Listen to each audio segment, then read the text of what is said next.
औज़ुबिल्लाहिमिनश्शैतानिर्रजीम बिस्मिल्लाहिर्रहमानिर्रहीम। हकीम मियां हसन तुहाडी खिदमत चो हाज़र है।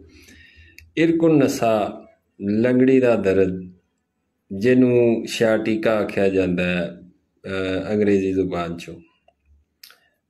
अक्सर मरीज जिहड़े ने साडे दवाखाने ते भी आते हैं, वो डॉक्टरों को हो के आते हैं। वैसे डॉक्टर जिस टाइम उन्होंने आदा ऑपरेट होवेगा, इसका ऑपरेशन होवेगा तो फिर लत्त जिहड़ी वो ठीक होवेगी, जबकि उसका ऑपरेशन के नाल कोई ताल्लुक नहीं है। वो होंदा क्यों है? होंदा ये कि कोले दे विच दो पट्ठियां दे दरम्यान कोला चाहे लैफ्ट साइड का हो या राइट साइड का हो, ये दोवां साइडा ते दर्द हो सकता है, लैफ्ट साइड का, राइट साइड का, इरकुन नसा का, शाटिके का। जिस साइड का भी दर्द होवेगा उस साइड के कोले दे विच दो पट्ठे ने, दो पट्ठियां दे विच एक वेन है जिन्हों शाटिक आखदे ने। वो शाटिक वेन जिहड़ी है दो पट्ठियां दे दरम्यान दब जाती।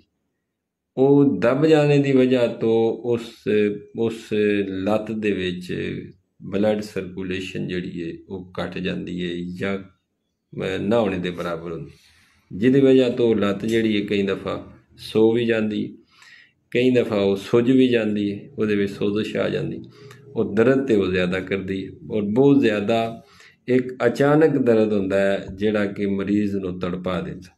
मरीज़ बेचारा जिहड़ा है वो इस ख्याल में होंदा है कि मैं पेन किलर खांदा या डॉक्टर मेरा ऑपरेट करेगा, ऑपरेशन करा के मैं ठीक हो जा, जबकि मरज़ सिर्फ इतना है कि उस पट्ठे दे विचों उस वेन नूं फ्री किया जाए। वो फ्री तुसी कर देंदे हो, भाप नाल कर दो, गर्म पानी में तुसी चंद मिनट बवो दे तां भी हो सकता है कि फ्री हो जाए। तुसी कोई अच्छे जाए मालिश दी तेल दी मालिश करो दे उस दे नाल भी वो फ्री हो जाता। बाकी मैं नुस्खा दसां दा, लेकिन मैं मरीज़ां दी ते डॉक्टरां दी ये जिहड़ा है ना ये हकीकत तुहानूं दस रहा, लेकिन वो एडा वड्डा मसला नहीं है जिड्डा वड्डा कि डॉक्टर हजरात उन्होंने बयान करके दसते हैं। करना की है, पहली गल तो यह कि इस मरीज़ की कब्ज़ कुशाई जी उन्होंने कब्ज़ नहीं आउण देनी, बादी चीज़ां ते ठंडियां चीज़ां तो उन्होंने परहेज़ करानी। नुस्खे विच यह वे कि सुरंजा शीरी, सुरंजा तलख, हरमल ते मुसब्बर स्याह, चार चीज़ां ने। सुरंजा शीरी, सुरंजा तलख, हरमल ते मुसब्बर स्याह, चार चीज़ां बराबर वजन लैके पाउडर करके 500 मिलीग्राम कैप्सूल भर लो। सुबह दोपहर शाम बंदे नूं खाना खाण तो बाद दिओ।